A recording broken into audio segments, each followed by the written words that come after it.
Good morning, beautiful. Welcome to another episode of Convincing You to Read the Last Book I Read.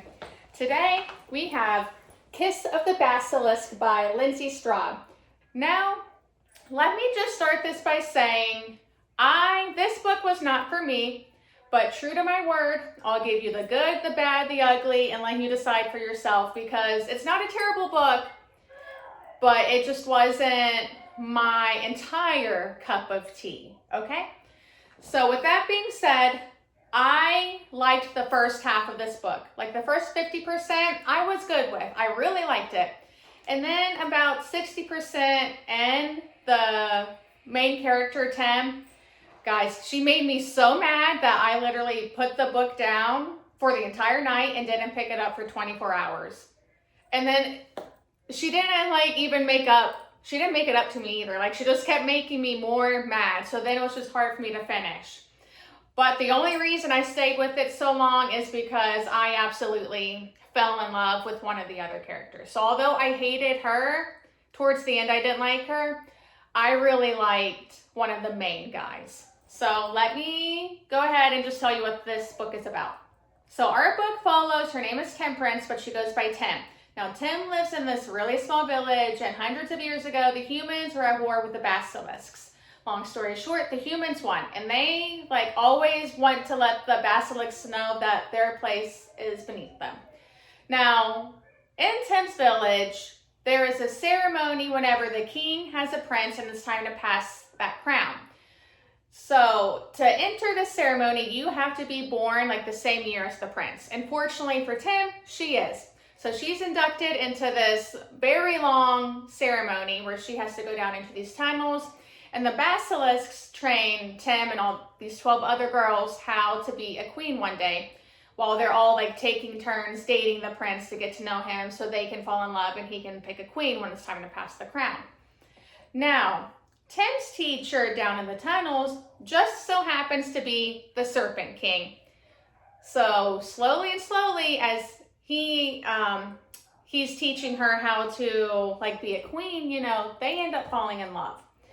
But not only that, she's also going to these balls and going on these dates and hanging out with the human prince. His name is Leo. I absolutely love Leo. He's the only reason I finished this book. Now, Leo and Tim slowly end up falling in love too. But now that she's in on both sides because she loves both these guys, she learns all of these deep down nitty gritty dark secrets about the royal family, but also some shit about the basilisks too. So she falls in love with both of them. She's trying to save both communities, but both sides hate each other.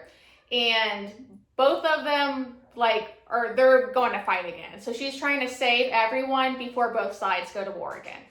That's pretty much the basis of the story because I would say a good 70% of this story is just intercourse, to put it frankly. It's just a whole lot of fucking mostly, which is fine, but at some point, this book just got to be too much. So if you're looking for something super spicy, this one would be just a whole bunch of 5 chili peppers for you. This one's a good one if you're looking for something super spicy.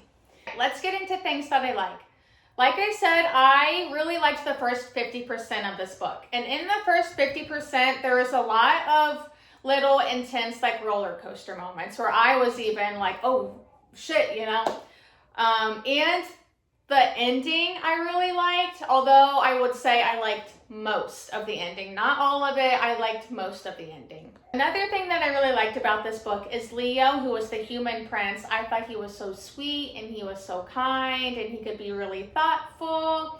And he was honestly the saving grace for this book because if not for him, I probably would have given up because I needed to see what happened for him. And honestly, I'll say that Leo deserved better and I'll stand on that hill. Justice for Leo.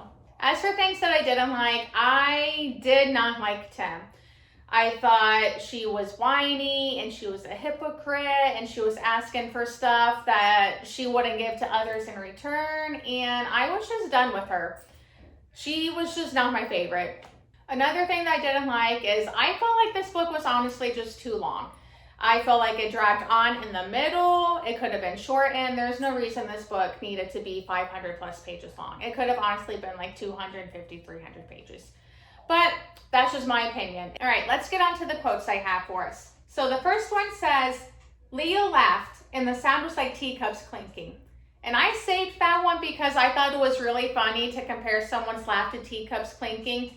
But the more I read and the more I got to know Leo, like I fell in love with him. And that was really mean because she treats him like that throughout the whole book, just saying really mean things to him, and he didn't deserve it. The next one says, he wanted her more than life itself because a life without her wasn't one he cared to live.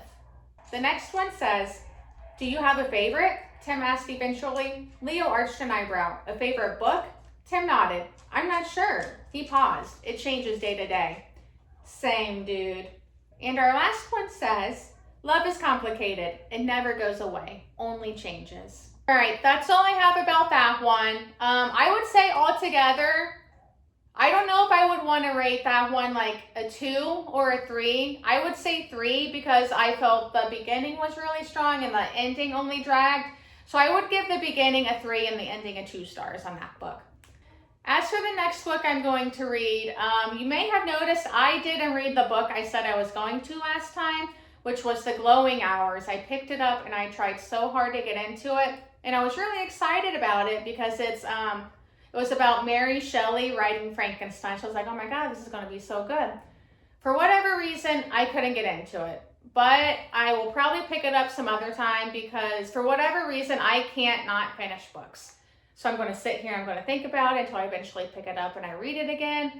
So right now, that just wasn't the book for me. So I also said I was going to read Edgar Allan Poe, which I also didn't read. So that is what I am reading now. So this one is really good. It's going by really fast. There's about 15, 20 maybe of his short stories and poems in here. And I've already got a good like 7, maybe 10 quotes saved for us. So this one I would say I'll be done in the next 1 to 2 days. And let me just say, if you've never read any Edgar Allan Poe and you're a spooky girly or a spooky dude, you know, you definitely need to pick up some Edgar Allan Poe because he's timeless, he's classic, he's just a beautiful writer. His play on words is amazing. You would not regret picking up some Edgar Allan Poe. With that being said, I am done here. So later, taters. Bye.